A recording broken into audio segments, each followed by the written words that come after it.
Hello guys. सो आप लोग सब कंफ्यूज हो गए कि ये तो कुकिंग चैनल होने वाला था, लेकिन what about this video and what all this is happening. So ये क्यों किस चीज़ के बारे में बात करने के लिए आया और इसमें मास्क क्यों लगा रखा है। तो फर्स्ट ऑफ ऑल मैं इस मास्क को रिमूव करता हूँ because there is no one out here in my room. So this is my room. मैं अपनी लाइफ की अपडेट्स दे देता हूँ एंड अपने बारे में बताता हूँ। I am Manav. I have been an automobile engineer since last 4 years. I've been working. और मेरे को कुछ हुआ था जिस वजह से I am at my home town in Noida. I'm not working right now. I am unemployed. Yes. And I am currently looking for opportunities actually. So free time है actually. This is my 3rd month of isolation. Isolation क्यों और ये Covid वाला system क्यों चल रहा है उसके बारे में मैं आपको धीरे धीरे अपडेट करूंगा। बट फर्स्ट ऑफ ऑल हम लोग आज गेमिंग से शुरुआत करेंगे। मैं धीरे धीरे अपना टाइम पास करूँगा विद गेमिंग। तो मैं अपना गेम चालू कर लेता हूँ एंड देन पार्शली हम इस चीज़ में बात करते रहेंगे धीरे धीरे।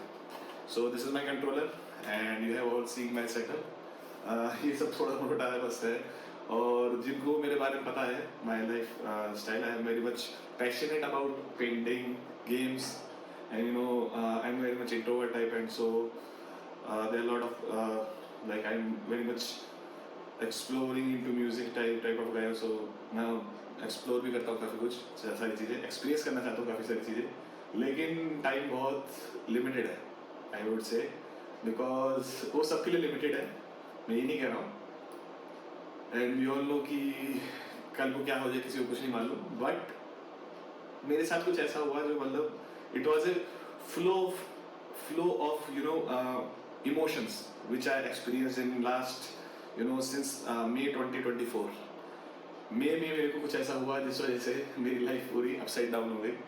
आई was very much you know confident. अभी भी आप मेरे को रिकॉर्ड करते हुए देख रहे हो कि यार ये थोड़ा स्टैमर कर रहा है यू नो, इसको तो बहुत ज़्यादा प्रॉब्लम हो रही है बोलने में भी। बट आप इमेजिन नहीं कर पाएंगे मेरे को 1 ईयर पहले मतलब जो मेरी कंडीशन थी और मई से पहले I would say like an year also I before May like for 2023 May to 2024 May it was like a hell of a situation with my body actually and I lost like my 50% of my function of my heart was very much compromised. Still I am having difficulty in breathing, and it was because of an organ failure. I was diagnosed with chronic kidney failure, chronic kidney disease CKD stage 5। वो मेरे को पता चला मई 30th को मैं नोएडा में land हुआ with my flight, क्योंकि 28 से एक्चुअली में होना शुरू हुआ था मेरे को। मैं एक्सपीरियंसेस अपने शेयर करना चाह रहा हूँ आप लोगों से एक्चुअली में।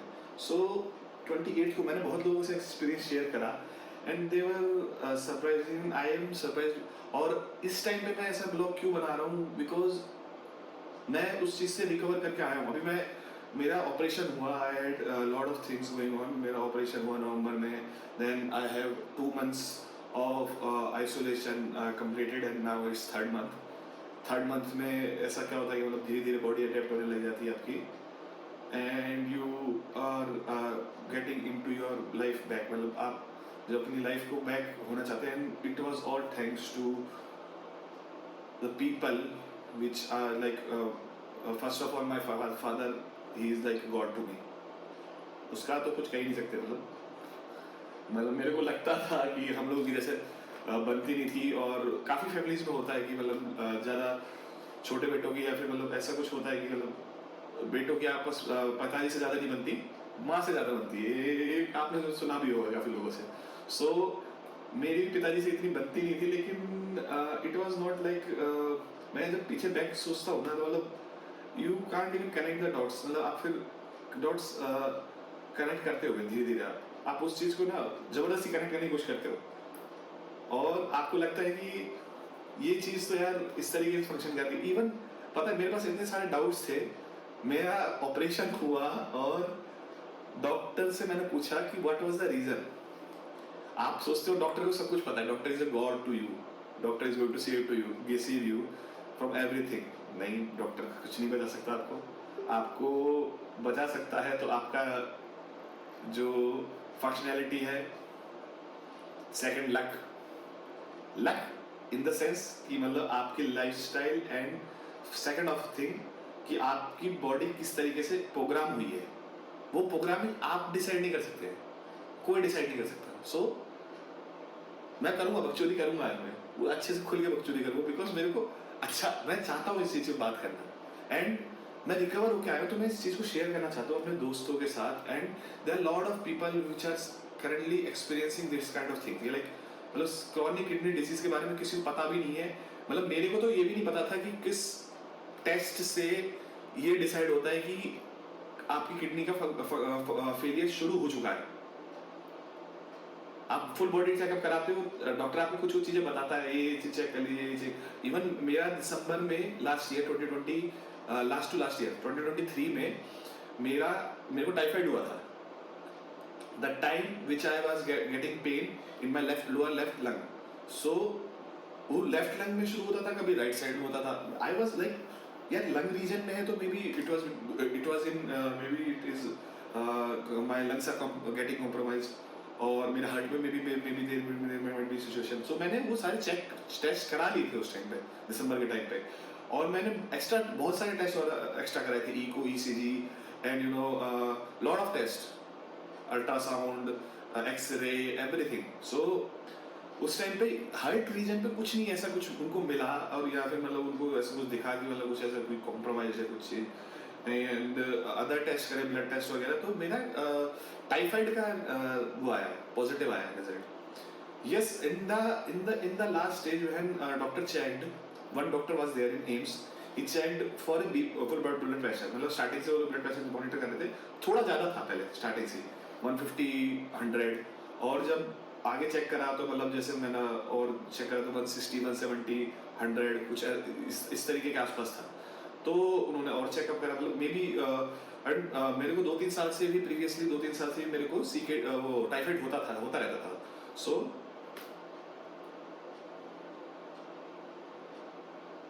टाइफाइड होता रहता था। So I was just checking, so इस चीज को मैं कट कर दूंगा। So I was getting 2-3 years of like past history of typhoid, regular typhoid yearly, और वो भी विंटर्स के टाइम पे। सो एक तरीके से this could indicate that this is like your immunity is compromised. Yes, I was this could mean that, but ये भी मैं डॉट ही कनेक्ट कर रहा हूँ इस चीज से। आप ये मत समझिए कि ये मतलब कुछ इन दी एंड कुछ है। मैं आपको बताता हूँ उस चीज क्या हुआ लास्ट में जाके। तो इस तरीके से मतलब मेरा वहाँ पर जब चेकअप हुआ है इसमें, so one doctor was there, he recommended for this kidney function test. तो उसमें चेकअप वगैरह करा, तो उसमें क्रेटिनिन टेस्ट होता है। Creatinine test is the major test for kidney functioning.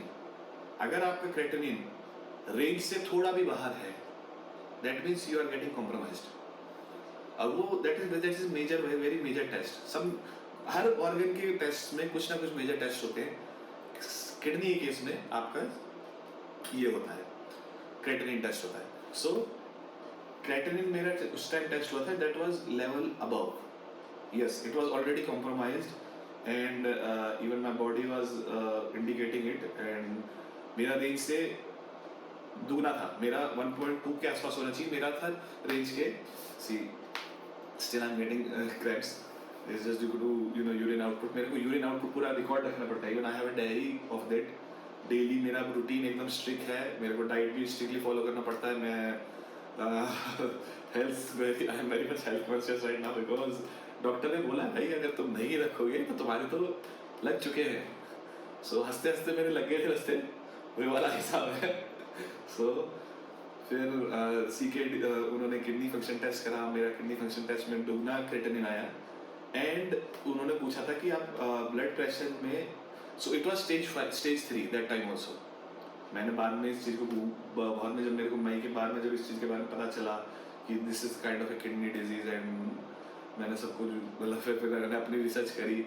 या टाइम किसके पास होता है, कौन मतलब मतलब अपनी इंडस्ट्री से बाहर निकल के इतना कुछ सर्च करता। फिर मैंने बाद में जब फेस करता रहा इंसान, तब सब कुछ गूगल कर देता था, सब कुछ पूरा अच्छे से पढ़ देता बिल्कुल। तो मैंने फिर वो सब पढ़ा, स्टार्ट करा, and then I came to know that it was stage 3। मेरा जो इसमें किडनी फंक्शन करने का, अगर उनका क्रिएटिनिन ज़्यादा होता है तो ग्लोबुलर फिल्ट्रेशन रेट होता है, that is very much less. वो आपका 90 से 90 एंड अबव होना चाहिए, वो मेरा कम था काफ़ी, मतलब 50 के आसपास था दैट टाइम ऑल्सो। बट आपको सिम्टम्स नहीं दिखते, दैट्स द मेजर थिंग। इस डिजीज का सबसे मेजर ड्रॉबैक है कि आपको सिम्टम्स लास्ट स्टेज तक आपको सिम्टम्स मेजरली नहीं दिखेंगे, आपको बहुत कम साइंस दिखेंगे। जैसे कभी आप बेहोश हो गए, आपको डिजीनेस फील हुई, या कभी आपको मुश्किल से कभी अचानक फीवर आ गया। उस टाइम पे हम लोग यूजुअली क्या करते हैं इंडिया में, हम लोग डोलो या फिर पैरासीटामोल ले लेते हैं। Even doctor used to give that kind of medicine, आप ठीक हो जाते हो। मैंने टाइफाइड के केस में मेरे को टाइफाइड में ठीक हो जाता था, मैं आई वाज ओके। तो मेरे को लगता नहीं था कि मेरे को कोई टेस्ट करने की जरूरत है। तो मैं ऐसे ही मैंने उस टाइम भी मैंने वो करा और मेरा टाइफाइड ठीक हो गया था, आई वाज ओके। एंड जो सीकेडी में उन्होंने पूछा था कि आपका ब्लड प्रेशर हाई है, सो ब्लड प्रेशर हाई के केस में just I will dim the sound of my gaming system. So blood pressure मेरा हाई था। So what I did, मैंने उनको दिखाया और उन्होंने कहा कि आप ब्लड प्रेशर की दवाई दे रहे हो। मेरे पिताजी मेरे को होम्योपैथिक की दवाई दिला रहे थे। एंड यू नो आपको लगेगा कि आप होम्योपैथिक है, इससे स्टूपिड थिंग, लाइक एलोपैथी होता है, होम्योपैथिक होता है। होम्योपैथिक क्या होता है ना, आप ये कहोगे, but it's also science, it's a German science man, it was developed by German. So वो साइंस एक्चुअली में डायलेशन पे वर्क करता है। आपको हाँ उसका साइंस है, बट उसका साइंस एक वहम की तरह है, और वो वहम आपके माइंड के साथ गेम खेलता है वहाँ पर। सो अगर आपने स्टडी करा है homeopathic, is very much diluted wise system, but मेरी मदर को बहुत इफेक्ट होता, मतलब इफेक्ट करता है वो। लाइक पेशेंट लाइक अर्थराइटिस, जो रेगुलर पेशेंट्स होते हैं या एनीमिक पेशेंट्स, उनको होम्योपैथी में very much advantages. Even lot of patients are there which are getting advantages from homeopathic. So I don't think like कि कोई चीज़ बेकार है, कोई चीज़ अच्छी है यार, इस तरीके से आप सिर्फ होम्योपैथिक करो या फिर आयुर्वेदिक तो बेकार होता है, या आयुर्वेदिक ही करो, सिर्फ होम्योपैथिक और ये एलोपैथिक बेकार होता है। मेरे my father is very much you know lean towards Ayurvedic. He is very much exercise kind of a guy. Like वो बहुत एक्सरसाइज करते हैं, सुबह सुबह उठ जाते हैं 3 बजे, एंड उनकी lifestyle like salute to that man. Like मतलब उनको मैं सैल्यूट इसलिए करना चाह रहा हूँ because he had a lung past lung you know lung related issue in his past experience, and 3 years back, and that time there was a cyst actually in his lung. तो उन्होंने बोला था, मतलब गांठ टाइप का होता है, वो था उनके लंग में। सो उन्होंने क्या बोला कि आपको ये हम ऑपरेशन करके रिमूव कर देंगे, इससे आपका थोड़ा ट्यूमर टाइप का हो रहा है, हुआ है। लेकिन उन्होंने ये भी बोला था कि this is just because of some you know infection which is caused due to animal और समथिंग काइंड ऑफ दैट। और वो वहाँ पर मतलब अरुणाचल में रहते थे उस टाइम। सो उनको मतलब यूज्ड टू समटाइम्स मतलब ड्रिंक करते थे, तो ऐसे कुछ दिक्कत थी उनको, but he was very much okay with it. मतलब वो बहुत कंट्रोल्ड थे। फिर भी वो वॉकिंग बहुत ज़्यादा करते हैं। इवन ही इज लाइक मैं अभी भी 10 किलोमीटर चल रहा हूँ, लेकिन वो ही इज अबव मी। वो रोज कम से कम 10-15 किलोमीटर तो उनका नॉर्मल रहता है। सो उन्होंने क्या करा, फिर उन्होंने वहाँ पर दिखाया, उन्होंने कहा ऑपरेशन करना पड़ेगा। So he rejected it and then he move to Arunachal Pradesh by himself. अगर मैं उस कंडीशन में होता, even he was feeling very much weak, but लेकिन मैं उस कोई और भी होता तो मतलब उस चीज़ में वो करते। लेकिन I don't know what the thought process he was having that time, but he was very much मतलब डॉक्टर ने उनको बोला कि आप अगर लाइफस्टाइल भी चेंज करेंगे और अगर आप इस चीज़ में ट्रस्ट रखेंगे कि आपको आपका जो है खुद अपनी लाइफस्टाइल से ये सब सही हो जाएगा, तो आपको कोई प्रॉब्लम आगे मतलब ये रिकवर भी कर सकता है automatically. And you know there is with lung there is one fact also कि आपके कंप्लीट ह्यूमन बॉडी में लंग को छोड़ के कोई ऐसा ऑर्गन नहीं है अगर जो रिकवर कर सकता है। Because lung is an organ जो आपका ट्रांसप्लांट में भी आपको थोड़ा सा पोर्शन लगाना होता है, दूसरे दूसरे जो आपका जो ट्रांसप्लांट भी हम दूसरे पर्सन से लेते हैं, उसमें थोड़ा सा पोर्शन लेते हैं हम दूसरे पर्सन का भी, and the other person will not also get compromise and the new patient will also not gate compromise. Operation is very much costly but that's the fact, और वो अपने आप रिकवर कर जाता है. सो that's a very much advantage for a lung patient. अगर आप lung से किसी भी तरीके से जूझ रहे हैं, तो आप if you avoid you know some kind of you change your life and you avoid your bad habits like drinking, smoking. इस तरीके के आप अगर अपने लाइफस्टाइल को चेंज कर लेंगे, तो आप लंग्स रिलेटेड डिजीज से आप बच सकते हैं. So that's a very much good point related to आपके लंग फंक्शनैलिटी से. But kidney and other organs, you need to do operation, you need to do every kind of medical जो आपको आपको करवाना होता है, जिस वजह से आप ठीक हो सकते हैं. सो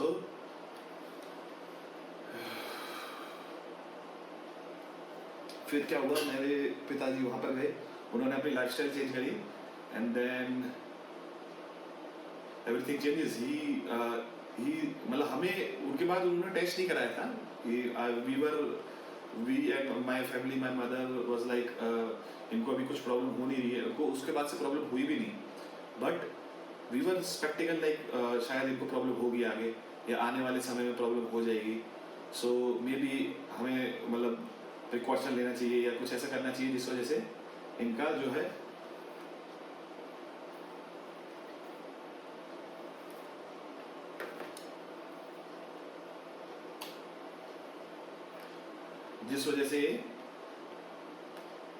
बॉडी चेकअप वगैरह करा के ठीक हो सके. लेकिन like yes, he is kind of a little bit greedy, so he didn't thought of making a test. And after 2-3 years उन्होंने रेगुलर एक्सरसाइज करी, सिर्फ डाइट मेंटेन रखा.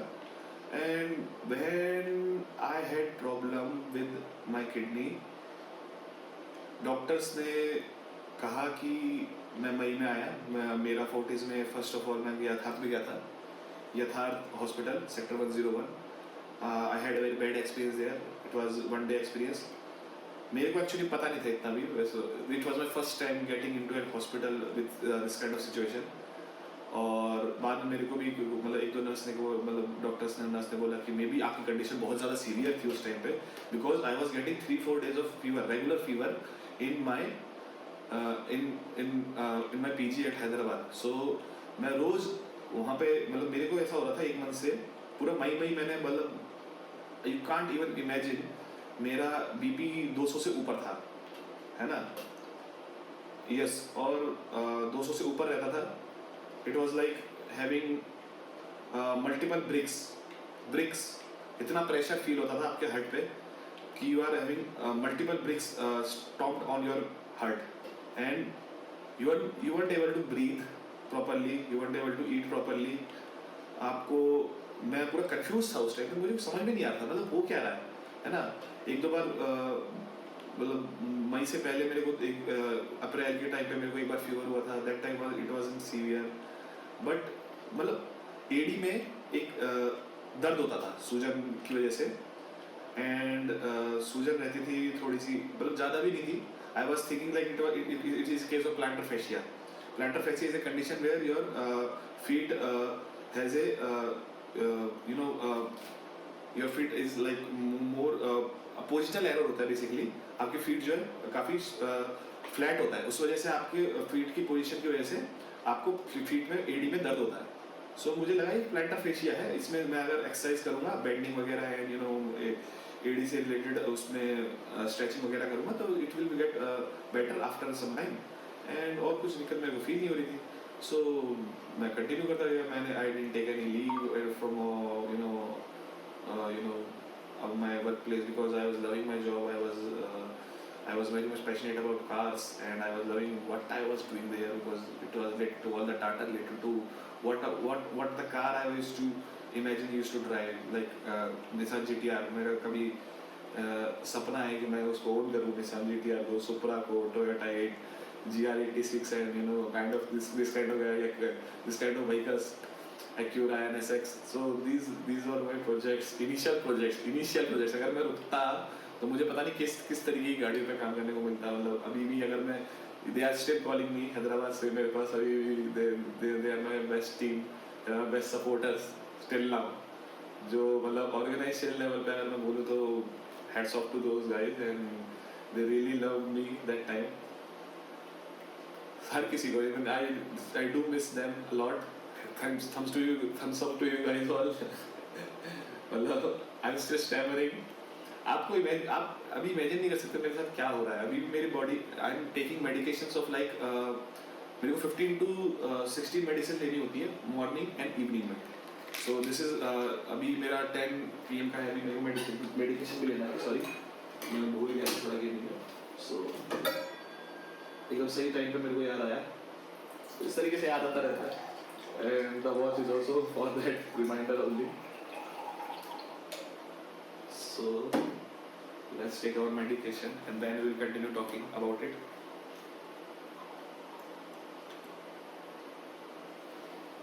So because of infection, आप जब किडनी ट्रांसप्लांट करा लेते हो और अगर आपने मेडिकेशन छोड़ दिया तो आपके एल लग जाएंगे। नहीं लग जाएंगे, सही में लग जाएंगे। Doctors already told me, strictly told me कि आप बिल्कुल मेडिकेशन छोड़ ही नहीं सकते, because there are some levels which your new kidney has to be monitored for it. And उसमें क्या होता है, टेक्रोमस लेवल होता है, टॉक्सिटी लेवल, टेक लेवल बोलते हैं। वो टेक्रोमस मेडिकेशन से आपका ऊपर नीचे करना होता है टॉक्सिटी, जिससे आपकी जो न्यू किडनी है वो आपकी जो बॉडी की इम्यूनिटी है वो टॉक्सिटी से कम हो जाए आपकी इम्यूनिटी। माइसेप्ट होती है एक और, एंड देयर इज वाइसलोम स्टेरॉइड। सो इस तरीके की मेडिसिन होती है और आपके चैलेंजेस बहुत होते हैं। मतलब आपको बीपी तो हमेशा मॉनिटर करके रखना ही है, बीपी आप कोई बढ़ा ही नहीं सकते। And that's why I am really much cool regarding talking about it, and मेरे को इससे अच्छा फील हो रहा है। So that's a very good thing. तो बीपी आपको हमेशा मॉनिटर करके रखना है। फूड वगैरह एवरीथिंग, नमक आप ज़्यादा नहीं खा सकते, बिल्कुल भी बाहर का नहीं खा सकते हैं। एंड जो मेडिकेशन है उसमें जो टॉक्सिटी लेवल है उससे आपको क्या होता है कि जो न्यू किडनी है वो आपकी बाहर का ऑर्गन है, एंड समबडी दूसरा फॉरेन जो ऑब्जेक्ट है उसको आपकी बॉडी हमेशा रिजेक्ट करने की कोशिश करती है, आपकी इम्यूनिटी जो है। तो इम्यूनिटी को लोअर करा जाता है जानबूझ के। इट्स लाइक ए धोखा, आपकी बॉडी को धोखा दिया जा रहा है। अब पूरी जिंदगी भर मेरे को धोखे में ही रखना पड़ेगा अपनी बॉडी को to survive. So this is survival, this is case of survival now. और आपको सर्वाइवल के लिए मैं नहीं, लाखों लोग कर रहे हैं यार। I was very much lucky enough, I was like, my father was there and उन्होंने मेरे को बिल्कुल भी वीक होने नहीं दिया। उन्होंने वो करा मेरे लिए जो शायद मुझे सेकंड लाइफ दी है यार। और क्या बोलूं। तो heads off to him, heads off to my mother, जो मतलब मेरे साथ थे, मेन जो मतलब मेरे साथ रहे। और thanks to all you guys, मेरी टीम, मेरी हैदराबाद की टीम जिन्होंने बहुत मदद करी। तो जब मैं वहाँ पर छुट्टी नहीं ले रहा था हैदराबाद में, तो मैंने क्या करा, फिर मैं लास्ट में जब मेरे प्रोविजन पीरियड कंप्लीट हो गया, प्रोविजन में छुट्टी भी नहीं लेनी होती है, तो मेरे को अच्छा भी लग रहा था काम करते करते। So I didn't take any leave. Provision complete हुआ, उसका एक प्रोविजन के बाद ही मंथ 2 महीने हुए थे बस, मई मंथ एंड में मैं गया। और टॉक्सिटी लेवल आपकी जब कम वो होती है ना, सॉरी मैं अभी स्टेबल इसलिए कर रहा हूँ कि अगर जब आपकी इम्यूनिटी कम होती है ना तो आपके हेड शेक करते हैं। सीरियसली आप सोच रहे हो कि पेंटिंग क्यों नहीं बना रहा है, बड़े दिनों से रखी है यार इसकी, है ना, जो मेरे को जानते हैं और सिर्फ 1-2 पेंटिंग बनाई है तब से, ये तो कर भी सकता है, इसको तो शौक है, करता क्यों नहीं है। है ना। तो भाई जब आपके हाथ हिलते हैं ना तो आप ना ब्रश पकड़ पाते हो ना कुछ। हाँ मैं कुकिंग कर रहा हूँ, cooking is not a major thing, like you need to concentrate and you need to focus on the strokes and you need to enjoy doing it, so there is a lot of things going on. तो आपके जब हाथ ऐसे हिलते हैं, मतलब there is a situation, मतलब आप एक तो लोग कहते हैं कि यार जो आप स्मोकिंग वगैरह करते हो या फिर जो बैड हैबिट्स होती है उससे भी तो हेड शेक करते हैं, लेकिन उसको आप एक पॉइंट पे आके जब आप उनको रिजेक्ट कर देते हो ऐसी चीज़ों को, तो आपकी बॉडी जो है ना, वो धीरे धीरे उस चीज़ को फिर नॉर्मलाइज कर देती है। लेकिन अब क्या है, अब इम्यूनिटी मेरी डाउन है। मैंने डॉक्टर से भी इस चीज़ को पूछा था कि doctor why I am not able to control this. मेरा हाथ मैं कंट्रोल ही नहीं कर पा रहा हूँ, हमेशा हिलता ही है, थोड़ा हिलता ही रहेगा वो। So what he said that कि ये आपकी इम्यूनिटी आपकी कम हो चुकी है, एंड अब इम्यूनिटी आपकी वो नहीं रही, तो आप ना भीड़ में जा सकते हो, ना आप नॉर्मली लोगों से मिल सकते हो इतनी आसानी से। आपको थोड़ा बहुत प्रिकॉशन रखना पड़ेगा। अभी इनिशियली तो बहुत ज़्यादा प्रिकॉशन रखना पड़ेगा, बाद में आप whatever how you your body will manage, and you know how we will monitor it, how we will see it is responding, then we will आपको छूट देंगे उस तरीके से, और अंदाज देन आप घूम पाओगे, जा पाओगे, जो भी आपका आपके नॉर्मलाइज होगी आपकी लाइफ, तो इस तरीके से आपको रखना होगा। सो ओके, ऑप्शन ही क्या है? ऑप्शन ही कुछ नहीं, या तो आप डायलिसिस पे चलो। आफ्टर गेटिंग सीकेडी आपके पास सिर्फ दो ऑप्शन होते हैं, आइदर यू गेट डायलिसिस और आइदर यू गेट ट्रांसप्लांट। और डायलिसिस ना, आपको लगता होगा यार 4 घंटे मशीन में ही तो बैठना है, मशीन में बैठ के बस ब्लड को अंदर घुसाना है, निकाल लेना है, कोई टेंशन थोड़ी ना। The moment I was on dialysis, it was the worst experience of my life. Even I would say it is for everyone. It is like a nightmare to everyone. Nightmare लगता है थोड़ा, nightmare तो है, because every time you are, मैं 6-7 महीने से पता है मेरा फीलिंग भी खत्म हो गई, मेरी बिल्कुल फीलिंग्स भी खत्म हो गई, क्योंकि पेन ही महसूस नहीं होता। मतलब इतने निडल्स और इतने सिरिंजेस हुए। ये देखिए यहाँ पर मेरा डायलिसिस होता था, यहाँ से फ्रॉम द थ्रोट, तो यहाँ से कैथेटर वो लोग वो डालते हैं, आपका जो आपकी वो रहती है डायलिसिस लाइन होती है, वो यहाँ से डाली जाती है, and then they used to do from here, और either they are going to make this either buy from your hand. उसके लिए पियर्सिंग करा जाता है, then it takes time to mature. So it was a term, I am not able to remember it, but उसमें आपका hand से करा जाता है, and then it's very much very painful. Every time they used to insert the needle and there is always blood and this and that. So यहाँ भी painful ही था पूरा। मैं उसको लेकर घूमता रहता था, जो पूरा वो लाइन थी पूरी निकली हुई बाहर रहती थी, उसको भी आपको इन्फेक्शन से बचाना है, and then you need to save your self as well. So अच्छा खासा था मतलब प्रॉब्लम तो। और उसमें आपका क्या होता है डायलिसिस में, actually dialysis is a machine जो आपका बॉडी का क्या करेगी, बॉडी का आपका फिल्टर आउट करेगी। किडनी आपकी काम नहीं कर रही है, किडनी आपकी मेरी किडनी बिल्कुल 0 डैमेज हो चुकी थी। मतलब globus filtration was below 10 sorry. And उन्होंने मैं 4-5 हॉस्पिटल में गया था, फोर्टिस यथार्थ के बाद फोर्टिस में गया, फोर्टिस के बाद मैं गया यथार्थ में, तो उन्होंने बस 1 डे के लिए मैं रहा था आईसीयू में। So they put me directly to the ICU and there is a lot of tests, and I didn't like but the experience because they were very much in the hurry or in a rush. I don't know why, but उनको मुझे ऐसा लगा कि जैसे उनको जैसे bill बनाना था बस मेरा इंश्योरेंस देख के। So I tried calling my father. They were not responding. They were not cooperative enough. They are not making me relaxed, and they are not controlling my blood pressure. First of all. So major issue was they are not controlling my blood pressure. So मैंने क्या कहा, मैंने कहा पापा मेरे को मेरे सुबह को मैं जाके एडमिट हुआ था, शाम को मैंने बोला पापा से, पापा मेरे को निकालो यहाँ से, I am going to die here. उन्होंने कहा ठीक है बेटा। तो हम लोग अगले दिन तक वहाँ से निकल गए थे। मैंने कहा था मैं दूसरे हॉस्पिटल में जाऊँ किसी में भी, लेकिन इसमें नहीं रुकूंगा। They are not treating me well and it was the most बहुत अच्छा एक्सपीरियंस नहीं था।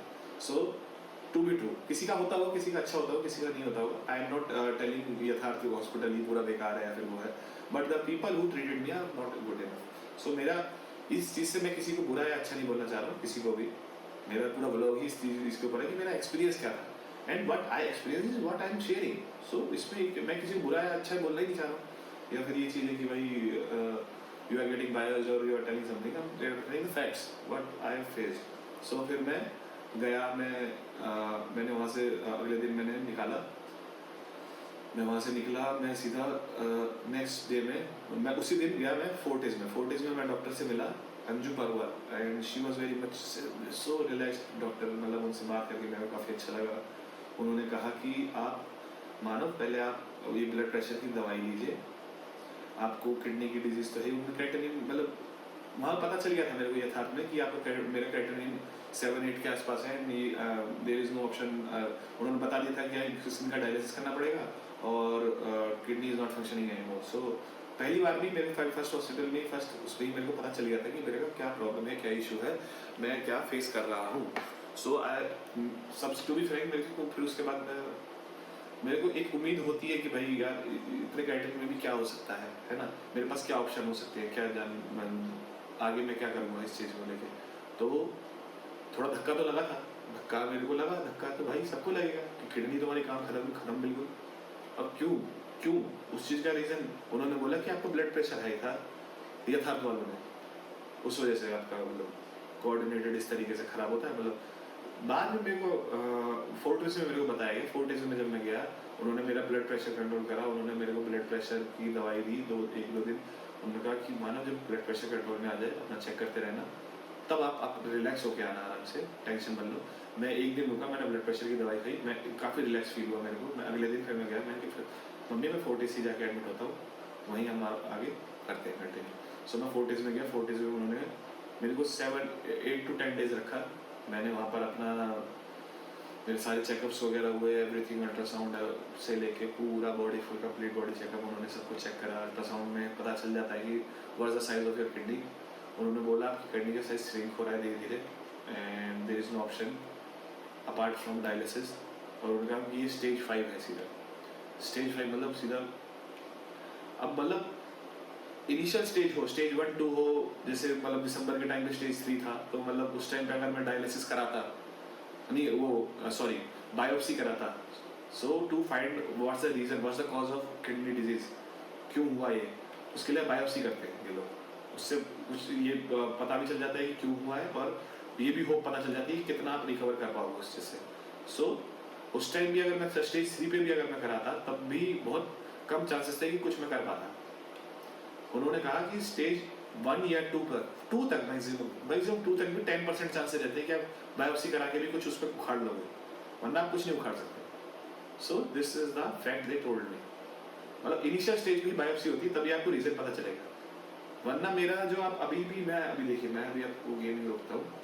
सो हियर आर माय रिपोर्ट्स, लला where my operation and everything happened. So इसमें भी अगर आप डिस्चार्ज समरी में देखेंगे, या फिर देखिए मैं आपको दिखा एक बार वो देखता हूँ, आपको पता चलेगा डिस्चार्ज समरी से मेरी। Even I have shared my internet as well my, so discharge summary में भी आप देखेंगे the basic disease is written as chronic glomerulonephritis, even I am not able to read it, it's very much long word, glomerulonephritis, chronic. So it is like आपकी kidney fail हो चुकी है। इसका मतलब इसको मैंने गूगल पे करके देखा था, इसका मतलब कुछ फैक्ट ऐसा नहीं है कि इसमें कुछ हुआ है कि मतलब देयर वाज सम अंडरलाइनिंग, आप इसको गूगल पे करेंगे तो इसमें लिखा होगा कि आप there was some underlining cause due to which the kidney get failed and it is at a large stage. So उन्होंने इसको बेसिक डिजीज लिखा और कॉज कुछ नहीं बताया। कॉज मैं ट्रांसप्लांट के बाद डॉक्टर से पूछता हूँ on my 6 to 7 day of my recovery कि डॉक्टर यार मेरा ट्रांसप्लांट तो हो गया, मैं ठीक हूँगा है ना, लेकिन मैं अगर कोई मेरे से पूछता है, मैं 6 महीने से कंफ्यूज हूँ मैं कि मेरे को कॉज पता नहीं चला आज तक कि मेरे को हुआ क्यों ये मेरा डिजीज। लोग कहते हैं बिकॉज वहाँ पर भी जो मेरे फोर्टिस में भी उन्होंने बताया कि किडनी जब खराब होती शुरू होती है तब आपका ब्लड प्रेशर हाई होता है। सो फिर ब्लड प्रेशर हाई होता है एंड देन किडनी आपस में एक दूसरे को कंसिक्वेंटली एक दूसरे को डैमेज करना शुरू करती है, ठीक है ना। तो वो क्या होता है कि मतलब एक ब्लड प्रेशर की वजह से जो इनिशियली जो ब्लड प्रेशर जो आपको बढ़ा था जो कॉज से, वो आपकी किडनी को और डैमेज करती है। So blood pressure was not the reason, that means some underlying disease, underlying chronic reason was there because of which this happened, है ना। मेरे काफ़ी सारे टेस्ट हुए, किसी में भी एज ए कुछ मतलब ऐसा कुछ वो नहीं पता चला कि क्या रीज़न क्या था, क्यों मेरे को इस तरीके की मतलब वो पता चली। उन्होंने लास्ट में भी कहा, डॉक्टर बोलता है मेरे से, फ्रैंकली बोलता है मेरे से, मानव जान के क्या करोगे आप? तुम्हारी बायोप्सी तो हुई नहीं, तुम्हारा पता तो चला ही नहीं, लास्ट स्टेज में तुम्हें खुद को पता चला कि डिजीज हुई है, ऐसा हुआ है। और मैं वहाँ मतलब जिस तरीके से मैं फेस करके आया था, आई वाज लाइक, मैं अभी भी सोचता हूँ thinking about that time in at Hyderabad कि यार ये तो मिरेकल था कि मतलब गॉड ने मेरे को उस टाइम भी जो बता दिया, और मतलब at a very good time मेरे जो दोस्त थे, जो मेरे टीम थी, जो मेरे आसपास के जो लोग थे, उन्होंने मेरी हेल्प करी कि तुम जाओ एक बार चेक करा के आओ। मे बी मतलब वो नहीं, कोई नहीं चाहता कि कुछ even I was even thinking about it कि मतलब कुछ होगा। मेरे को ये था कि 2-3 दिन का फीवर होगा, आराम से ठीक होके घर से वापस चले जाएंगे जॉब पे। किसी को भी इमेजिन भी नहीं किया था किसी ने, मतलब इस चीज़ को कि इस तरीके का होगा, पता ही नहीं था। सो एम्स में क्या हुआ था, एम्स में जब हम लोगों ने उस चीज़ को डॉक्टर ने पूछा था कि होम्योपैथिक दवाई खाता है, तो वो हो गया गुस्सा। उसने डायरेक्शन तो बताया ही नहीं, और कहता है कि आप होम्योपैथिक दवाई खा के ठीक हो जाइए, आप जाइए, हम कुछ नहीं कर सकते इस चीज़ में। मतलब that was the verdict of A doctor, man, can you even imagine that? मतलब मैं एम्स को नहीं बोलना चाह रहा हूँ कुछ, मैं कुछ नहीं कहना चाह रहा हूँ, यू माइट बी फ्रस्ट्रेटेड और समथिंग, बट एटलीस्ट आप एज ए डॉक्टर, आपकी ड्यूटी होती है कि आप एक बार जो पेशेंट है उसको आप एक हिंट दे दीजिए कि हाँ इस तरीके का आपको कुछ है, आप किडनी एक बार चेक स्पेशलिस्ट से दिखा लीजिए, है ना। मेरे को एक जो हेल्पर होता है वहाँ का एम्स का, या फिर बोलेंगे मतलब ब्लड टेस्ट करने वाले होते हैं, उन्होंने वो भी लैब असिस्टेंट, उन्होंने बोला था कि आप एक बार आपको किडनी इन्फेक्शन हो सकता है, आप एक बार उनको दिखा लीजिए, है ना। किडनी इन्फेक्शन से बस मुझे लगा कि शायद कुछ किडनी का इशू होगा छोटा मोटा, that might be able to get okay by drinking water. और वो ये सोचता है भाई किडनी की दिक्कत है, पानी पियो दबा के, पानी पियो। मैं दिसंबर से लेके मई तक दबा के पानी पी रहा हूँ। हैदराबाद में गर्मी भी बहुत अच्छी खासी होती है ना। नारियल पानी पी रहा हूँ, अच्छा खासा पानी। अभी कह रहा भाई नारियल पानी पियो, ये पियो, वो पियो, है ना। और सीकेडी में if you are I was doing opposite actually. So CKD, if you are a patient of CKD, तो आप अगर ज़्यादा पानी पिएंगे, then you are making it more trouble for your kidney, because it is getting much more, the condition will get much worse from time to time if you are drinking more water in CKD condition. हाँ, आप अगर क्या बोलते हैं, kidney stone की अगर आपको issue है, अगर आप मान लीजिए अगर आप कुछ और अंडरलाइनिंग किडनी के और प्रॉब्लम इश्यूज आते हैं, तब मे बी अगर आप पानी पी के ठीक हो जाएंगे। लेकिन सीकेडी के केस में इट्स अपोजिट। अगर आपको सीकेडी है, देन आपको पानी लिमिट करना पड़ता है ना। आपको दिन में 1 लीटर ओनली, 1 लीटर से भी लेस। मैं डायलिसिस के टाइम पे, मतलब वही तो, डायलिसिस में आप पानी नहीं पी सकते। आप डायलिसिस में भी जा रहे हैं, आपकी बॉडी डिहाइड्रेट भी हो रही है, आप पानी भी नहीं पी पा रहे हैं। And I was drinking lot of water at Hyderabad. मेरे को समझ में नहीं आ रहा था, मेरे सूजन बढ़ रही थी, मेरा फीवर हो रहा था। आई वॉज वेरी मच कन्फ्यूज, मेरी बॉडी बहुत कन्फ्यूज थी, है ना। मैं एक्सरसाइज भी बहुत करता था वहाँ पे, मतलब जितना वॉकिंग वगैरह हो सकता है वो कोशिश करता था। मैं वॉक चल नहीं पा रहा हूँ बिल्कुल। मैं ऑफिस जाता था पैदल, और ऑफिस से पैदल आता था। It was not like 2-3 kilometres only, very short distance, not much, but 2-3 kilometre भी चलना चाहिए, है ना। अब मैं 10-10 किलोमीटर चल रहा हूँ। तो उस टाइम पे मेरे को 2-3 किलोमीटर मेरे को लगता था यार भाई मेरे को पेन इतना ज़्यादा हो रहा है बॉडी के अंदर, एडी में इतना पेन हो रहा है। आई was getting continuous fever, and पता नहीं, मतलब कंटिन्यूस फीवर नहीं बोलेंगे, पेन बहुत ज़्यादा था बॉडी के अंदर। और मतलब कन्फ्यूजन था एक बॉडी के अंदर कि क्या हो रहा है मेरे साथ, क्यों हो रहा है, और ये, है ना। और मैं किसी को बताता भी नहीं था इस चीज़ को, मतलब I was facing it alone. मेरे को लगता था यार ठीक हो जाएगा अपने टाइम से, है ना। I was normal with the living everything. खाना कम खा पा रहा था, तो मैंने कहा चलो छोड़ो कोई नहीं, खाना तो थोड़ा बहुत खाने से तो वैसे भी हॉस्टल का खाना कौन सा अच्छा मिलता है ना। सो मैं ऐसे ही अपना मतलब नॉर्मल चलता रहा, काम वगैरह आता था, इतना मेजर मैंने देखा नहीं। मई में ज़्यादा प्रॉब्लम हुई थी मेरे को बहुत। आई was very much confuse and very much irritated at that time. मतलब कुछ भी होता था बीपी, और BP was sky rocketing man, 240 250 जा रहा है भाई, लंका लग गई उस टाइम।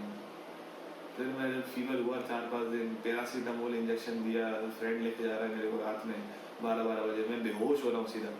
मैं आता हूँ ऑफिस से, आ गया सीधा खत्म 2-3 घंटे के लिए।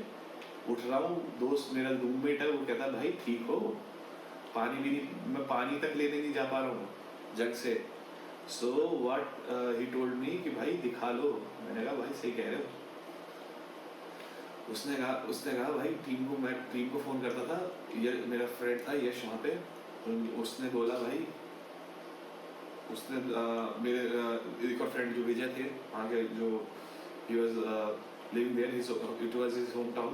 तो उन्होंने बोला कि मतलब आप वो मेरे को लेके जाते थे, इंजेक्शन वगैरह लगवा के आते थे, ठीक कर मतलब जो आप वहाँ का आप जो रहन, even somebody who is living there, he knows much better about the doctors who were there. So उन्होंने कहा कि आप जाके एक बार घर पे जाके दिखाओ, क्योंकि 2-3 दिन से मेरा फीवर उतर ही नहीं रहा था, रोज मेरा सेम कंडीशन हो रही थी, मैं ऑफिस भी जाता था इवन दैट टाइम ऑल्सो। तो अकड़न हो रही थी, पता है बॉडी के अंदर अकड़न भी पे कैसी कि मतलब हाथ पैर पूरा अकड़ रहे हैं काम करते करते, पीठ में अकड़न आ रही है बहुत तेज, और मेरे को समझ में ही नहीं आ रहा है बॉडी में हो क्या रहा है भाई। तो मैं आया यहाँ पे, मैंने चेकअप वगैरह कराया, अकड़न का पूछा मैंने, अकड़न कहते हैं तुम्हारे अकड़न होती है because you are getting, your kidney is not able to filter it, तो आपका कैल्शियम का जो लेवल है वो बहुत ज़्यादा कम हो चुका है, आपकी बॉडी में कैल्शियम बहुत कम हो चुका है ड्यू टू दैट, मतलब आपके जो मिनरल्स होते हैं ना, किडनी काम करना खत्म कर देती है, आपके मिनरल्स बिल्कुल डिसबैलेंस हो जाते हैं, फॉस्फोरस बहुत ज़्यादा बढ़ जाता है, potassium is very much high, मतलब कम हो जाता है, ज़्यादा हो जाता है। तो ये जो मिनरल्स हैं, these are very much important man. आप बने हो सैंड मिनरल से मानव और ह्यूमन बींग्स मानव जो है and human beings we are made of sand dust, sorry sun dust मतलब मिनरल्स जो नेचर में पाए जाते हैं। सो मेरे को उस टाइम पता चली कि भाई सारा खेल ऐसे चल रहा है बेसिकली। तो मैं आया, मैंने अपने सारे लेवल्स चेक कराए, उन्होंने मेडिसिन वगैरह रखी उस तरीके से लेवल्स की। मैं 6-7 महीने, 6-7 महीने कह रहा हूँ, मई से लेके अक्टूबर तक, सॉरी नवंबर तक, नवंबर 21 को मेरा ऑपरेशन हुआ था, तो नवंबर तक ही बोलूँगा मैं, नवंबर तक मैं चला मेडिसिन पे, सितंबर तक चला मेडिसिन पे, सितंबर से चला डायलिसिस पे। एंड जो 2 महीने जो डायलिसिस का था, it was a hell lot of pain man. मैं जाता था, और पता है वो डायलिसिस मशीन क्या करती है, वो आपको पूरा चूस लेती है, वो अच्छा बुरा नहीं देखती, वो आपको फ्लूइड निकालना है, उसका वो बस काम है, उसके अंदर क्यों लगता है अपना फिल्टर, एंड वो अपना काम करती है ना, आप अपना काम करते हो आप क्या काम करते हैं, आप कुछ नहीं कर पाते, आप 4 घंटे आपको जाके मशीन के ऊपर बैठना होता है, और वो आपको इतना वीक कर देती है कि आपको ऐसा लगता है कि यार वीकनेस तो, मतलब आप कितनी भी अच्छी डाइट ले लो, और आपको डाइट भी आप पूरी नहीं खा सकते, सारी चीज़ें खा ही नहीं सकते। डायलिसिस से पहले तो बहुत ज़्यादा रिस्ट्रिक्शन थी, डायलिसिस पे थोड़ी कम हो जाती हैं, लेकिन वही ट्रांसप्लांट के बाद रिस्ट्रिक्शन काफ़ी हट जाती हैं, but still you need to maintain your hygiene and everything, आप इम्यूनिटी के साथ खिलवाड़ नहीं कर सकते भाई। सो मेरे साथ बहुत कुछ हुआ उस टाइम। फिर मैं सितंबर से भागता गया डायलिसिस कराते नवंबर मैंने टेस्ट वगैरह कराए अपने सर गंगाराम हॉस्पिटल में। मेरे फादर को के डिपार्टमेंट में, किसी जो हमारे डॉक्टर थे उनके डिपार्टमेंट को, उन्होंने बताया कि सर गंगाराम में आपका मतलब अरुणाचल का फाइनेंस का भी होता है, so they will help your child in getting operation में आपको थोड़ी हेल्प मिल जाएगी financially, so that really help a lot also. तो उस चीज़ में मेरे को हेल्प मिली काफ़ी। फिर मैं वहीं सर गंगाराम में गया, हमने कहा चलो यहीं पर ही शुरू करते हैं। उससे पहले मैं 3-4 हॉस्पिटल में दिखा चुका था, मैंने आयुर्वेद भी ट्राई कर लिया, सब कुछ ट्राई कर लिया। मैं इसको शॉर्ट में बता दूंगा क्योंकि मैं वो सब चीज़ें देखना सोचना ही नहीं चाहता। उस टाइम में मैंने बहुत कुछ फेस करा, एंड फेस, मैंने ये नहीं बोला कि मतलब मैंने ही फेस करा, बहुत लोग फेस कर रहे हैं, लेकिन जो एक्सपीरियंस है ना, मतलब उसके बाद का जो वो है, जो स्टोरी है, वो मैटर करती है। और ये भी एक स्टोरी, ये भी स्टोरी भी मैटर करती है, बिकॉज आपको इससे अवेयरनेस मिलती है कि यार किडनी का आपको फंक्शनलिटी किस तरीके से आपको चेक करते रहना है, आपको किस तरीके से हर चीज़ को आपको मेंटेन करके रखना है। और किडनी पता है, फिर मैंने मतलब बहुत सारे पेशेंट्स मिले मेरे को साथ में डायलिसिस के टाइम पे, और भी बच्चे लोग और बड़े मतलब हर तरीके के पेशेंट्स मिले, हर एज ग्रुप के, हर तरीके के ऐसे पेशेंट मिले, कह रहे थे यार हमने तो कुछ भी नहीं करा, हमारे साथ ऐसा क्यों हो रहा। मैं यही सोचता था पहले, यार मेरे साथ ये हो रहा है, तो वो है फलाना ढिमाना, lot of emotions, these are emotions you think about it, कि अब तो तुम्हारी ज़िंदगी खत्म हो चुकी है, तो तुम कुछ भी नहीं भाई, कुछ नहीं बचा, लाइफ टाइम आप कैसे जियोगे, ये आप सोचना शुरू कर देते हो। And this is very much stressing, I am talking about this, it make me stressful. तो मैं उस चीज़ को याद भी नहीं करना चाहता, इसलिए मैं बात भी नहीं कर रहा हूँ ज़्यादा उस चीज़ के बारे में, लेकिन इट वॉज अ फैक्ट। मतलब आप वो रोलर कोस्टर ऑफ इमोशंस आते हैं एक साथ आपके दिमाग में, आपको धक्का लगता है सबसे पहले तो कि यार करनी गई, अब तो कैसे कर जियोगे, नॉर्मल लाइफ कैसे जियोगे। आप नॉर्मल लाइफ जी लेते 27 की उम्र तक, और अब आपके एल लग चुके हैं, है ना। मैं सोचता था कि मैं नॉर्मल लाइफ जीऊँगा, मेरा I was very much practical, मतलब मैं बहुत सिंपल आदमी था। मैं लोग सोचते यार शादी नहीं करेंगे, ये नहीं करेंगे, वो नहीं करेंगे, टीनेजर काइंड ऑफ थिंग। मेरा था नॉर्मल शादी करेंगे, टाइम से अपना ये क्या बोलते हैं, सेटल हो जाएंगे, टाइम से शादी करेंगे, टाइम से अपना खाना पीना, मतलब फैमिली वगैरह वो करेंगे, आगे सब नॉर्मल चली जाएगी, कोई भी टेंशन नहीं है ना। जैसे चल रहा है चलता रहेगा, नौकरी वगैरह करेंगे आराम से, क्या दिक्कत है यार, मैं तो क्वालिफाइड हो ही गए, टेक वगैरह कर लिए, ठीक है चलो। फिर मैं, लेकिन भाई उस पॉइंट पर जब आप पहुँचते हो ना, फिर आपको लगता है यार शादी कैसे हो गया, मतलब नहीं सेटल कैसे हो गया, आपकी जॉब चली गई, आपको आगे कोई जॉब देगा नहीं इतनी आसानी से। If you are on dialysis, India में तो भूल जाओ कि आपको जॉब मिलने से रहेगी, है ना। इवन स्टिल अभी मैं ट्रांसप्लांट हो गया है मेरा, मैं जॉब सर्च कर रहा हूँ ऑनलाइन से रिलेटेड, एंड पता है ऑनलाइन जॉब में भी मैं मतलब अप्लाई कर रहा हूँ, and there are cases, there people who are bias about this kind of thing, कि मेरे मतलब ही इज ए पेशेंट और इसने इतनी सारी जॉब छोड़ी हैं 2-3 साल में। अरे भाई 2-3 साल में मेरे साथ क्या हुआ है, you can't even imagine that kind of shit, है ना। सॉरी मेरे को इस टाइप को वर्ड बोलना पड़ रहा है, लेकिन लोगों को थोड़ा समझना चाहिए, एचआरस को, ऑर्गेनाइजेशंस को, कि भाई हम भी लोग हैं, पेशेंट्स भी होते हैं इस दुनिया में, और वो बेचारे मतलब जो डायलिसिस पे हैं मान लीजिए, या फिर और जो मतलब ऑनलाइन वर्क करना चाहते हैं, उनको भी अपॉर्चुनिटी दो, वो भी कोशिश करना चाहते, उनको सर्वाइवल चाहिए भाई, पैसा नहीं उनके पास, कहाँ से देंगे खाने के लिए दाल रोटी है ना। सो मेरे फादर रिटायर होने वाले हैं, I am still worried about it, so I was thinking to do something, इसलिए मैं वीडियो काइंड ऑफ शिट बना रहा हूँ। आपको क्या लग रहा है कि मतलब ये सब ऐसे ही चल रहा है सब, तो मैंने कहा चलो कुछ ना कुछ तो करना ही पड़ेगा लाइफ में आगे। I am much more open to business and everything, I am looking several kind of thing, कोशिश कर रहा हूँ सब चीज़, और ऑनलाइन अपॉर्चुनिटी भी ढूंढ रहा हूँ अभी, साथ ही मतलब मैं तो मेरी कुछ इनकम का सोर्स शुरू हो जाए, नहीं कर पा रहा हूँ, क्या करूँ। इस 3rd मंथ ऑफ रिकवरी, तो मैं इतना प्रेशराइज भी नहीं कर रहा हूँ, प्रेशराइज कर भी नहीं सकता भाई, करूँगा ना तो so, मैं चिल हूँ, see I am playing the game, and I am very much optimistic कि मेरा जो भी होगा आगे it will be fine, because my parents are with me and lot of friends are with me, my team is with me, है ना। जो हैदराबाद से थे, they are still telling me कि अगर मानो रिकवर हो जाते तो तुम आ सकते हो, कोई दिक्कत नहीं है। And it's I am very much thankful and grateful to all the whatever is happening, and I'm very much grateful to the first of all तो मेरे जो पिताजी हैं जिन्होंने ऑर्गन दिया, और वो जो ऑर्गन जो मेरे लिए काम कर रहा है, second of all to everyone who are my closest and who thinks dearest to me, who donated me, who the team of Ketto who help me in that tough times. आपको पता है मैंने उस टाइम कीटो का फंड रेजिंग भी शुरू करा था. And financially it's very tough situation. अभी भी मेरे को 50,000 के आसपास की मेडिसिन खानी पड़ रही है पर मंथ की.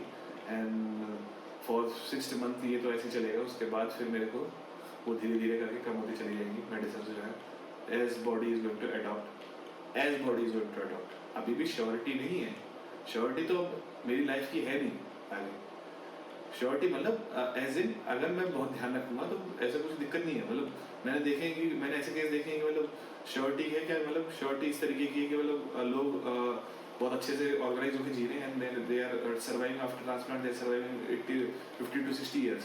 वैसे नॉर्मल एवरेज जो है जो किडनी का जो लाइफ होता है that's a spam of 15 to 20 years जो ट्रांसप्लांटेड किडनी होती है. लेकिन I am very much optimistic. I am going to do this because मैंने कहा ना हेल लॉट ऑफ इमोशंस. मैं अभी ऑप्टिमिस्टिक भी नहीं था कुछ दिनों से पहले.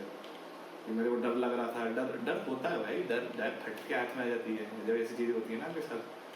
अब हाँ ये इस तरीके की वर्डिंग्स में यूज़ कर रहा हूँ. सॉरी मैं नहीं करना चाहता बट फटती है भाई.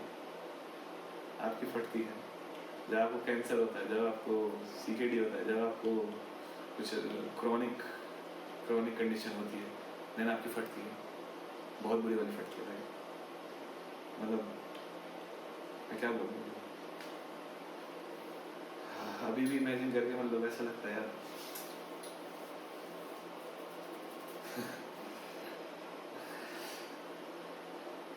और मतलब डर था भाई. डर अच्छा खासा था. मैं मतलब अब डर अभी भी लगता है. कि कहीं मतलब मेरा कैटरिंग आउट ऑफ रेंज चला गया तो कैसे मैं मैनेज करूँगा. Lot of things to manage. अब मेरे को मैनेजमेंट का थोड़ा मतलब ज्ञान तो बहुत मतलब अगर एक MBA वाले से पूछो ना मुझे कंपेयर करो. मैंने प्रैक्टिकली करके देख लिया ये चीज़. मैंने प्रैक्टिकली मैनेज करके देख लिया. मैंने बहुत सारी चीज़ मैनेज करी अपनी लाइफ में.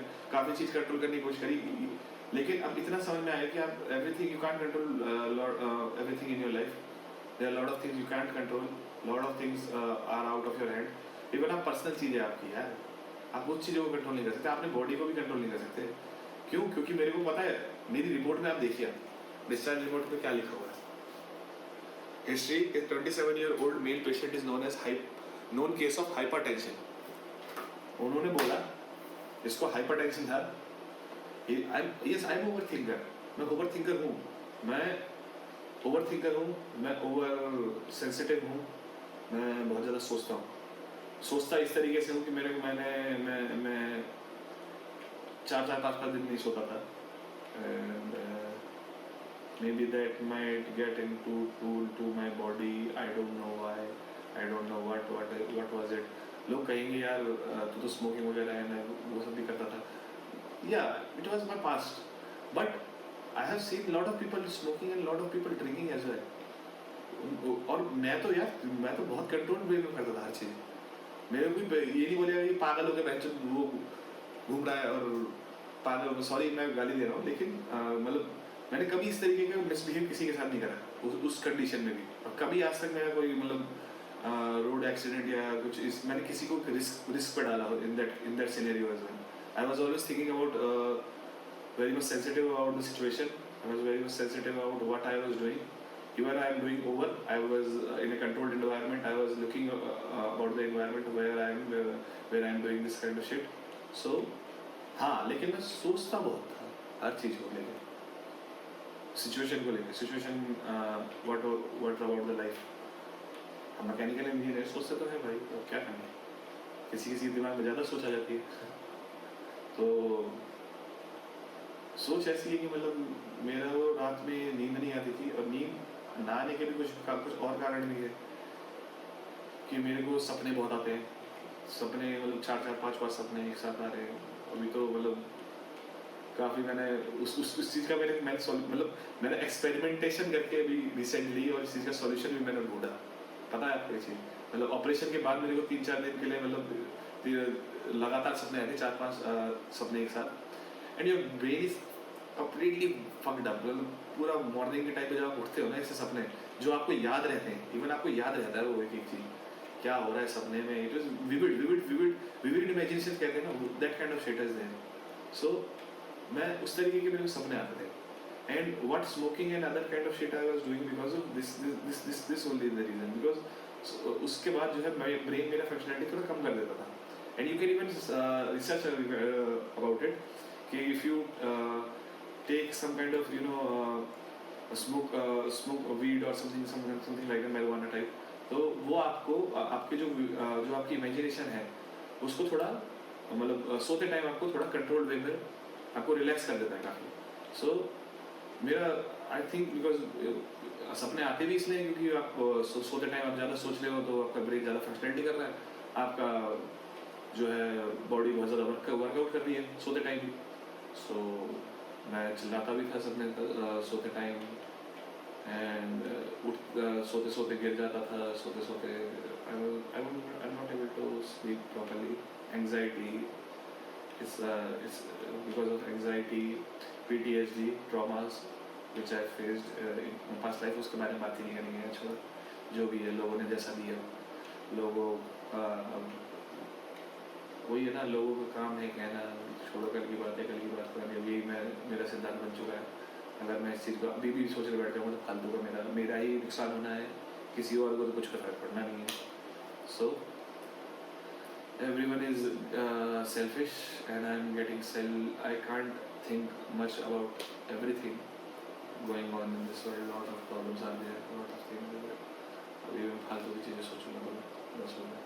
तो इस तरीके से I was having a case of hypertension. उन्होंने लास्ट में यही बोला कि आपका हाइपरटेंशन होता है उस वजह से आपको ये क्रॉनिक किडनी डिजीज हुई है. क्यों? क्योंकि उससे आपको प्रॉपर सोते टाइम या फिर आपका जो मेरे को एक मतलब जो 40s में बोला गया था कि आपको ब्लड इन्फेक्शन आपका बड़ा था. मेरे को एक बार एक्सीडेंट भी हुआ था, लेफ्ट फेफड़े में मेरे जो है लेफ्ट रिब्स में हल्का सा फ्रैक्चर आया था. टूटा भी नहीं था कुछ भी, इट वाज माइनर एक्सीडेंट, अपने आप रिकवर भी हो गया था. वो भी 5-6 साल पहले की बात, लेकिन डॉक्टर ने बोला उससे कोई that wasn't a major reason. So फिर मैंने कहा कि फिर क्या रीज़न है? कहते हैं कि हाइपरटेंशन हो सकता है आपका, हाइपरटेंशन आप ज़्यादा सोचते हो उस वजह से बीपी बढ़ जाता है. लेकिन चलो मान लेते हैं इसी चीज़ को यार, और क्या करेंगे, ज़्यादा सोच के फायदा नहीं.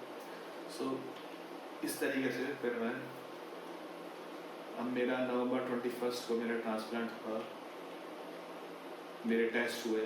उससे पहले 10 to 15 डेज रहा. टेस्ट आपके जो किडनी का जो टेस्ट होते हैं that takes around 3 to 4 lakhs of rupees. And major test होते हैं काफ़ी, HIV sorry but so and HIV cross check test होता है, DNA टेस्ट होता है, that's a very costly test. So 3 से 4 लाख का टेस्ट होता है. एंड देन आपके टेस्ट जब पॉजिटिव आते हैं, आई वॉज लकी इनफ, मैंने बोला ना I was very much lucky enough. और फैमिली में ही आपको ज़्यादा चांसेस होते हैं मैचिंग के, बाहर से आपको मिलने के बहुत कम चांसेस होते हैं, मैचिंग के भी चांसेस बहुत कम होते हैं. सो मैंने कराए, पापा ने भी कराए. मम्मी को तुरंत रिजेक्ट कर दिया. मदर का क्या था, मदर का एक्चुअली में अर्थराइटिस है, ल्यूडोपैथिक arthritis, that is very long term, more than 10 years.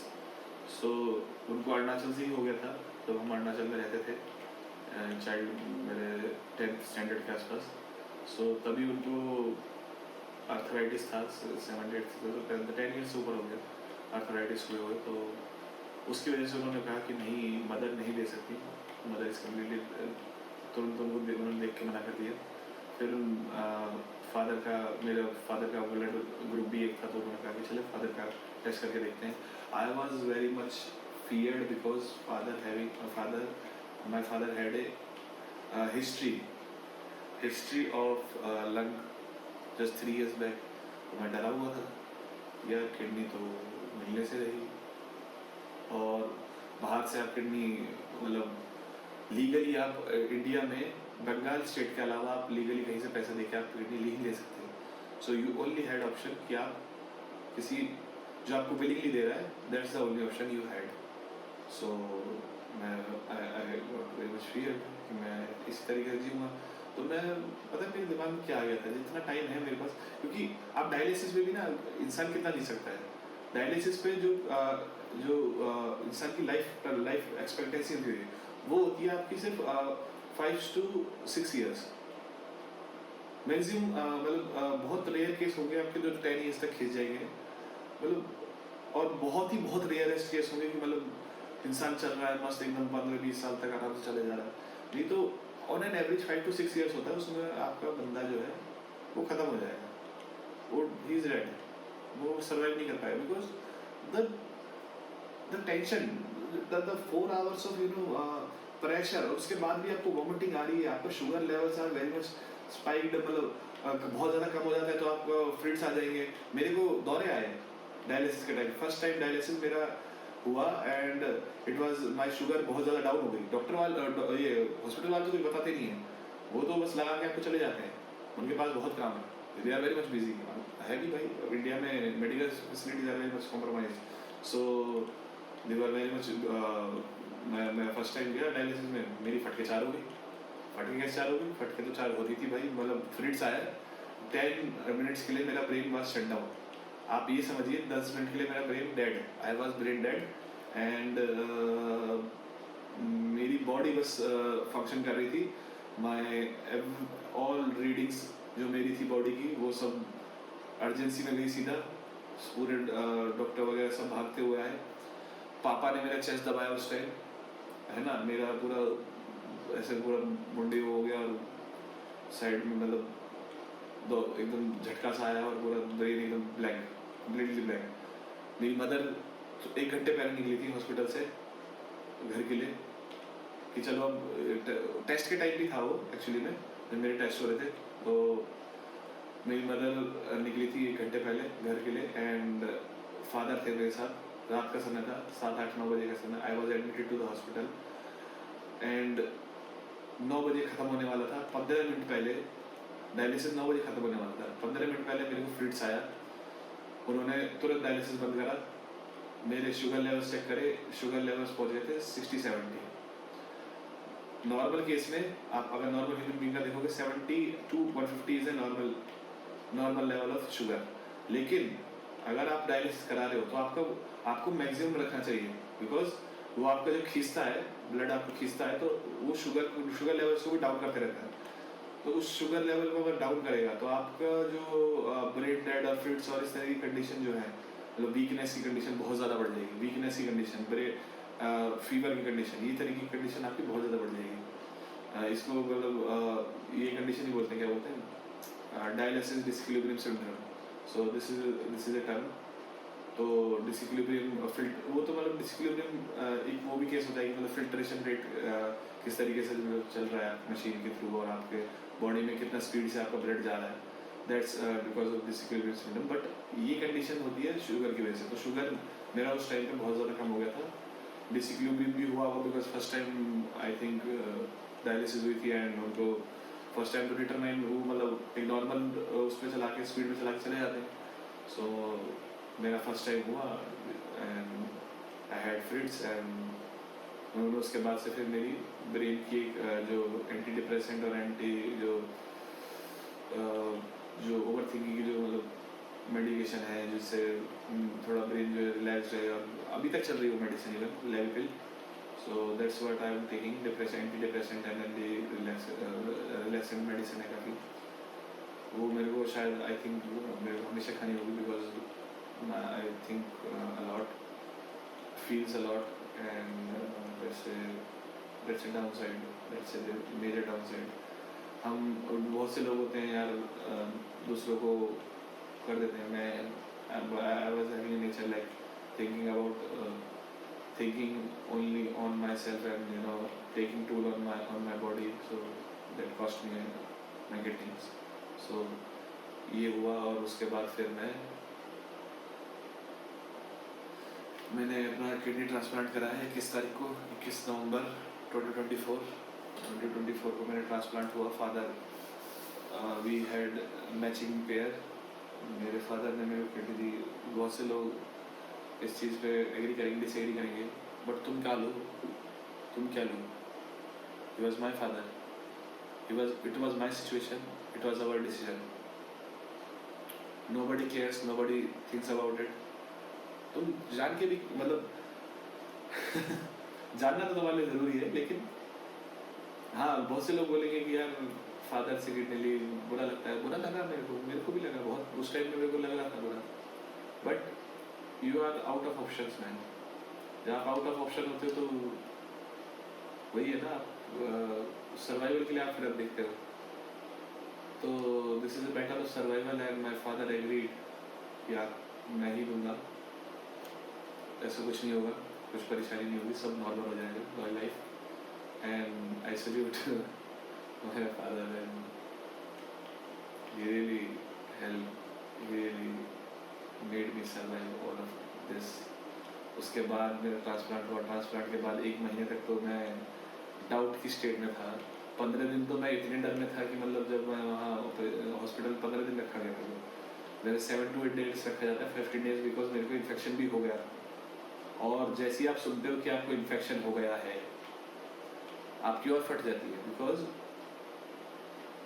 इस केस में क्या होता है कि अगर आपकी किडनी ट्रांसप्लांट हुई और इन्फेक्शन या फिर कुछ भी ऐसा हो जाता है, आपकी इम्यूनिटी डाउन है, आपको इन्फेक्शन हो गया with lot of reasons, hygiene की वजह से कुछ और मतलब एयर मतलब किसी जो ऑपरेशन है उसमें कुछ कॉम्प्रोमाइजेशन आ गई, जो किसी भी वजह से आपका अगर इन्फेक्शन हो गया, मेनली हाइजीन की वजह से होता है, तो वो भी हॉस्पिटल में हो रहा है। वो हॉस्पिटल में वो लोग nurse are taking care of me, so they are also maintaining the hygiene. I was also taking care of it, but होने कुछ भी हो सकता है। सो उस टाइम मेरे को हुआ infection, they started a medication for infection and then I got cured. 15 days बाद मेरे को नॉर्मल करके निकाला गया। मेरे को 15 दिन में मैं बिल्कुल पक चुका था, because I wasn't having my phone was not allowed. आपको बस सर्वाइव करना है अपने विल पावर पे, so you can go outside, you can do anything, you are on a bed. 1 month तक मैं बेड 1 month क्या मैं हाँ 1.5 month तक तो मैं बेड पे ही था बिल्कुल। उसके बाद फिर मैं जैसे घर पे आया था 15 दिन बाद, मैं निकलना चालू करा थोड़ा धूप वगैरह में। जैसे मेरा ये जो इंजरी जो होती है यहाँ पर, जहाँ पे कटिंग आपको कट करा जाता है और जहाँ ऑर्गन ट्रांसप्लांट किया जाता है, पैरेलली आपको लगाया जाता है। Your previous kidney wasn't even touched.